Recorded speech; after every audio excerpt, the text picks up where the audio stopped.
But why don't we kick off today by first exploring the vocational sector? So that's clearly a sector that's undergoing fairly dramatic transformation. So where do you see those changes heading over the next 5 years? And then in particular, I guess an add-on question, how do you see micro-credentials fitting into that space as well? It's a really good question, Dan, and a timely question.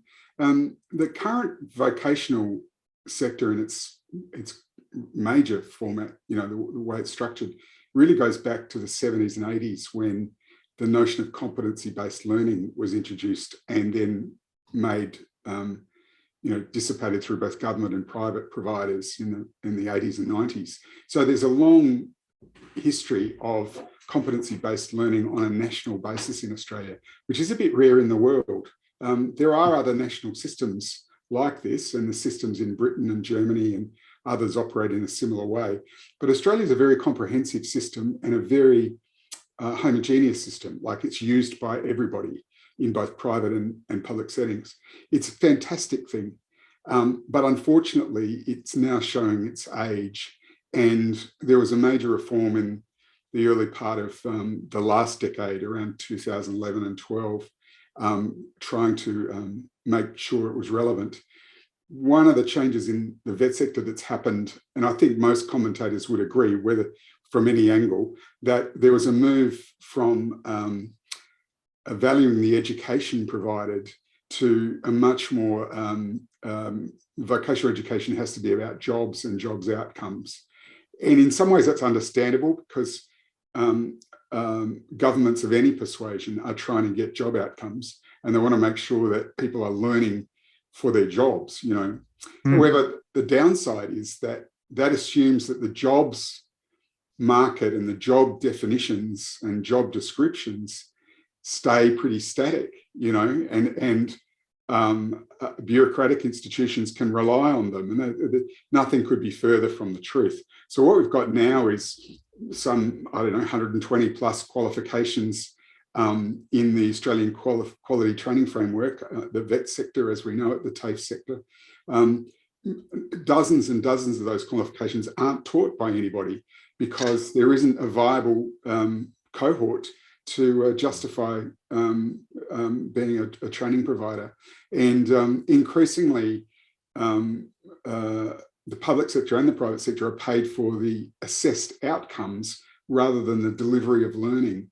So there's a big gap in the recognition of learning in this, and a disproportionate focus on the avoidance of fraud in the gaining of assessed qualifications. And I think that's like going backwards. It's becoming more 19th century in its kind of operation, when in fact the 21st century is going the other way. People need to learn things quickly, have them recognized today, use them tomorrow, and may not need them again for another year or two.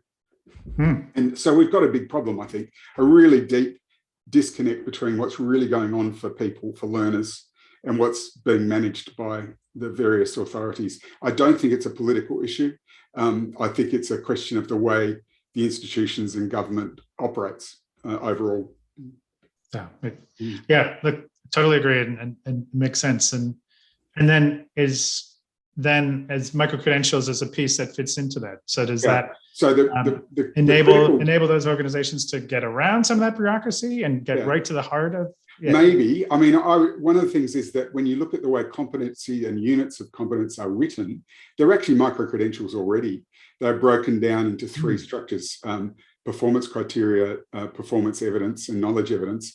And each of those are written as clear criteria for almost as micro-credentials.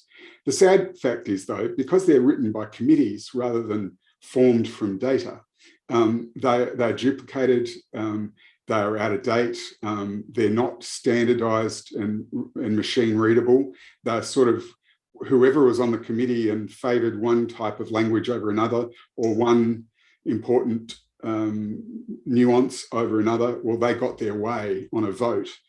It doesn't reflect real needs. It's a kind of consultative process. The sort of joke we all make about, a committee designing a horse comes up with a camel. Unfortunately, many of these competencies or skills, as we now tend to call them, are written in unhelpful ways.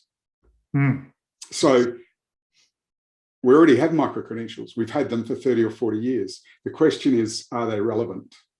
And how do we make them contextual? And I'm saying the old contextualization system can't keep up with what's really going on.